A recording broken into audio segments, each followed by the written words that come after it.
உறவுகளுக்கு வணக்கம். நம்ம சேனல் ஃபாலோவர் ஒருத்தர் மெசேஜ் பண்ணியிருந்தார்.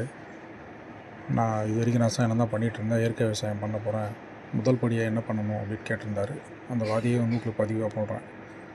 நீங்கள் ரசாயன விவசாயம் பண்ணிகிட்டு இருந்து இயற்கை விவசாயம் மாறணும் அப்படின்னு நினச்சிங்கன்னா முதல் படியாக செய்ய வேண்டியது உங்களோட நிலத்தை வந்து நல்லா ரொட்டவேட்டர் வச்சு 2 சால் உழவு பண்ணிவிடுங்க.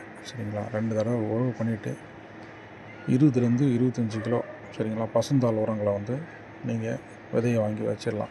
சரிங்களா? உங்களது மணல் பூமியாக இருந்துச்சுன்னா சனப்பை கொழிஞ்சு போடுங்க, நல்லா வரும். களிமண் செம்மண் சார்ந்து இருந்துச்சு அப்படின்னா தக்கப்பூண்டு போட்டிங்கன்னா நல்லா வரும். சரிங்களா?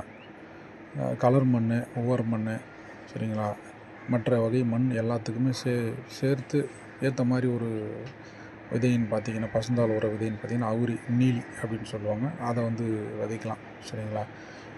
இது இல்லாமல் வந்து பார்த்திங்கன்னா அகத்தி கீரையோடைய விதைகளையும் பார்த்திங்கன்னா களிமண், ஒவ்வொரு மண், சரிங்களா, கலர் மண் இங்கே அந்த பகுதியில் பார்த்திங்கன்னா 20 கிலோ வாங்கி விதைக்கலாம். ஆந்திர பகுதியெல்லாம் என்ன பண்ணுறாங்கன்னா சவுண்டல் விதைகளை வந்து 20 25 கிலோ வாங்கி விதைச்சிட்றாங்க. சரிங்களா? அந்த விதைச்சிட்டு 45 நாள்லேருந்து 60 நாளுக்குள்ளே மடக்கி உழவு பண்ணிடுறாங்க. இப்படி நீங்கள் உழவு பண்ணிங்கன்னா முதல்ல என்ன நடக்கும் அப்படின்னு பார்த்திங்கன்னா உங்கள் நிலத்துக்கு மேலே ஒரு ஏக்கருக்கு குறைஞ்சது 5 டன்னு வந்து பார்த்திங்கன்னா அந்த தழை வந்து பார்த்திங்கன்னா மூடாக கிடச்சிரும். 5லேருந்து 20 டன் வரைக்கும் கூட கிடைக்கும். சரிங்களா? இப்போ இந்த 5 டன் மூடாக்கு கிடச்சிடுச்சுனாலே மண் வந்து பார்த்திங்கன்னா இயற்கையிலேருந்து நைட்ரஜன் எடுத்துக்கிறதுக்காக தயாராகிடும். சரிங்களா? இதுதான் முதல் படி.